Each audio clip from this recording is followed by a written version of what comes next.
start with the gas sampling unit. This gas sampling system samples the gas from all the places, from the cofferdam, from the void spaces, from the shelter tank, from the ballast tank. And whenever there is a ballast tank which is in operation and the water is there, it could be disconnected here. Then the next panel is the high level and the ore fill alarm for the tanks here. So the high level is 95% and ore fill is 98%. It's important before starting the operation to check the alarms that they are working properly visually and by audible.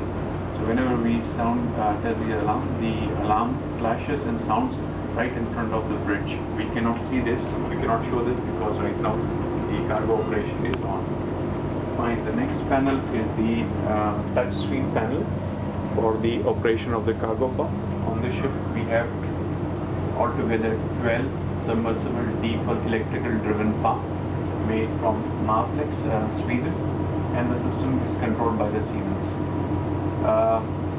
You can do a lot of controlling activities for the cargo pumps here. So I will explain in the class that how to start and how to operate efficiently, safely the electrical driven deep well pump. I have some expertise from the chemical tankers, from the LPG and the LNG tankers, especially for the deep well electrical pump, delivered pump. But nowadays, majority of the chemical tanker is a Frammo pump, and Frammo pumps are hydraulically driven. So I will explain in the class about the hydraulically driven Frammo pump. This is the control system for the tank cleaning machines here, or the tank cleaning. Then we have the heater 1 and heater 2. Then we have the seawater inlet. We have a bypass.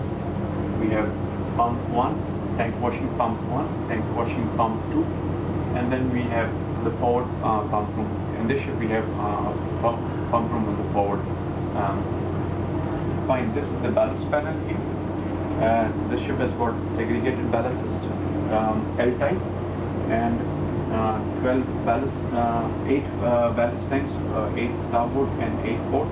Plus there is a fore-peak tank and the aft peak tank. Now, to ballast and deballast the fore-peak, there is a separate forward pump room, and we can do it. The ballast capacity of the forward pump room is relatively very low, so it have to be very well understood that on the tankers you have to take care of the ballast. Whenever you are loading, the priority is deballasting. Whenever you are discharging, fine, you can have some kind of leeway with the ballast. But as the tanker, a small parcel tanker, the chemical tanker, is very sensitive for the lift, so you are always adjusting the lift with the ballast. On the tankers, we don't have the anti-cleaning or self-cleaning tanks to keep the ship upright all the time. Fine. After that, we have the cargo pan, and here we see that normally on this type of ship we can divide into two groups. Group 1 consists of 1 week and 2 weeks. Group 2 contains 3 wings, 4 wings, and Group 3 contains 4 wings, 5 wings and 6 wings. And of course we have the manifold connections here. So every single tank is connected directly to the manifold line, to the manifold, port and starboard together. And then the port and starboard is connected with the crossovers, and all these lines are connected with the main cargo line. That is, in my terminology, is called main header. For the cargo tank 1 and 2, we have a vapor return line, that's vapor return 1. For cargo number 3 and 4, we have a vapor return number 2. And cargo tank number 5 and 6 wings, we have vapor return 3. So we have 3 vapor returns. Fine. Then we talk about the NAPA, which is a loadicator calculator, which calculates the cargo ballast. Right now it is online, and we get online data depending upon the sensors which is reading. Right now you can see that the ship has got a heat of 1.16 degrees on the starboard, the trim 2.05. It's got a GM of 0.97, and then the maximum BN, the bending moment and the shear force is 50% and 75%. On this NAPA, we can also make cargo plans, detailed cargo plans. Now, NAPA is not a substitute of the stability booklet. Whenever there is a conflict on stability particulars and the cargo particular, stability particular of a vessel, the stability booklet from the shipyard precedes the NAPA calculation. So one has to understand that at certain periodic intervals, the NAPA has to be calculated and tested for the proper measuring of the ship's parameters, especially related to the draft, related to the dead weight, related to the heel and list, and stresses calculation, which is nothing but the BM analysis. Also, it can calculate the dynamic and the static stability. So static stability, you can see the metacentric height in GM. Dynamic stability you can calculate on area under the GZ curve. Fine. This is the Rosemount Siemens system, which is the tank radar system, which will give you the overall the cargo tanks and the ballast tanks. Right now this is online here.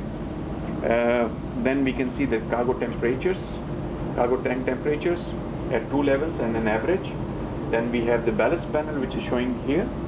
Then we have pressures of the tanks and on the main line and on the manifold, vapor return line. Then we have density, the ballast density and the miscellaneous density, and which we can manually input on that.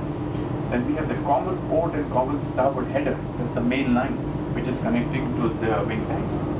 Then we have the system overview, which tells how the system is configured and how the system is working.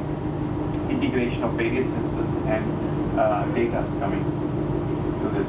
So the operation aspect of the valve opening and closing is there. The information coming from the sensors and information coming from the pressure and temperature sensors, and the online data is available here. So this might be not very friendly, because when you are doing the operation, you have to go on this side and you have to come on this side and to correlate for your decision and judgment making. Fine. Then we talk about the other panel here. This is the panel for starting and stopping for the ballast tanks, cargo cleaning pump 1 and 2, and then trunk forward and aft, 1 and 2. Then we have the tank drying fan, vent fan 2, cargo handling crane, and 2 the nitrogen generator. So all this information is here, or we can stop. This is the N2 panel here. This is the N2 panel, a nitrogen panel, and this is the emergency stop for nitrogen panel. Fine. This is the nitrogen system printer here, and this this is very important here. Is the oil discharge monitoring system, which is required by the MARPOL 1 and the MARPOL 2. For the chemical tankers, the chemical tankers has to follow Annex 2. So we have a special MARPOL line, and all the information through this is printed out whenever we are using the MARPOL line, and the printout has to be there at the printer and to be duly signed by the chief officer and dated there. Fine. So this is the small office, and all the gas sampling equipment and gas measuring equipments are located right here in this area. Yeah, one important thing is the dragger tubes here. So we can see that the dragger tubes are available for all the cargo that we need to carry, and it's important to have the dragger tube on board. Without the dragger tube, we cannot do the operation, because in the chemical tanker, a visual inspection is always there before loading the next cargo, and before that we need to check the atmosphere in the tank. And unlike on the petroleum products, this specific cargoes could be very toxic, so it has to be used for the toxicity of the cargo, the dragger tube, to measure the toxicity in ppm. Fine. So apart from the Dragger, there are other vendors available, but on the ship this Dragger tips is available. Okay, sorry. Fine. So maybe this is the spectrometer for the wall wash standard and the wall wash white standard. We use this. We compare with methanol and the sample which we take inside from the tank. Yeah, so in the morning we use this one, and this comes in this kind of case here, which is the wall wash spectrometer. And then we have the wall wash kit also, which has got many other chemicals and measuring equipment to test after the tanking is completed. Fine, so I will thank to Jeff, who is making the video of this. Maybe we can have Jeff and me together to show that we are here. Jeff is the future officer, and he's right now doing his final stages of apprenticeship, and I wish him good luck for his future. Thank you, Jeff. Thank you.